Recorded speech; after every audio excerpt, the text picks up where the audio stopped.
બાવળાની અંદર બળિયાદેવમાં એક નવનિર્મિત નદીનું આજે નિર્માણ ભારતીય જનતા પાર્ટી દ્વારા કરવામાં આવ્યું છે। આજે ભારતીય જનતા પાર્ટીએ કહ્યું હતું કે અમે દરેક ઘરમાં પાણી પહોંચાડીશું।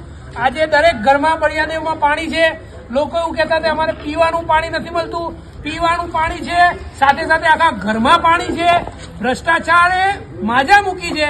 આજે ભારતીય જનતા પાર્ટીના નેતાઓ કરોડો રૂપિયાનો ભ્રષ્ટાચાર કરી નાખ્યો છે, ત્યારે આજે બળિયાદેવની હાલત આવી છે। આજે લોકો પોતાના ઘરે જવા માટે કેવી રીતે જઈ રહ્યા છે એ આજે આમ આદમી પાર્ટીના નેતાઓ આજે અંદર ઉતરીને બતાવી રહ્યા છે।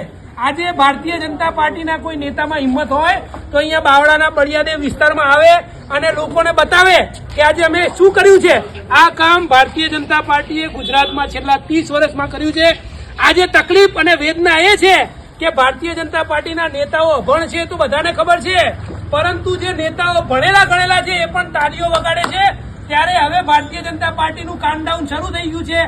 આજે 2027માં ભારતીય જનતા પાર્ટીની સરકાર ગુજરાતમાં બનતી નથી અને આમ આદમી પાર્ટીને લોકો સમર્થન કરશે, કેમ કે આજે જયારે ભારતીય જનતા પાર્ટીના એક પણ નેતા આજે બાવળામાં નથી દેખાઈ રહ્યા, ત્યારે આમ આદમી પાર્ટીના શહેર પ્રમુખ સંદીપભાઈ હોય, જીતુભાઈ હોય, અમારા પ્રદેશ પ્રવક્તા હિમાંશુભાઈ ઠક્કર હોય, અમારા શિક્ષણ સેલના પ્રમુખ જીતુભાઈ ઉપાધ્યાય હોય, મહિલા નેતા ગૌરીબેન દેસાઈ હોય સહિતના તમામ લોકો આજે સવારથી ગેલોપ્સ ઇન્ડસ્ટ્રીયલ પાર્ક હોય, બળિયાદેવ નો વિસ્તાર હોય કે બાવળાના દરેક વિસ્તારમાં લોકોની વચ્ચે રહ્યા છે।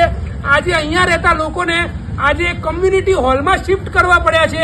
આજે કોઈ ખાવાની સુવિધા નથી, ના એમના બાળકોની સ્કૂલ બંધ છે, ઘરડા માણસોને જે તકલીફ છે, મેડિકલ હિસ્ટ્રી છે, એમનો કોઈ ઇલાજ ભારતીય જનતા પાર્ટીના નેતાઓ દ્વારા કરવામાં આવ્યો નથી। ત્યારે આજે આ ગુજરાતના આજે બાવળા લેકમાં આપ સૌનું હું સ્વાગત કરું છું અને ગુજરાતનો વિકાસ આજે બાવળા સહિત સમગ્ર ગુજરાતને બતાવવા માંગુ છું।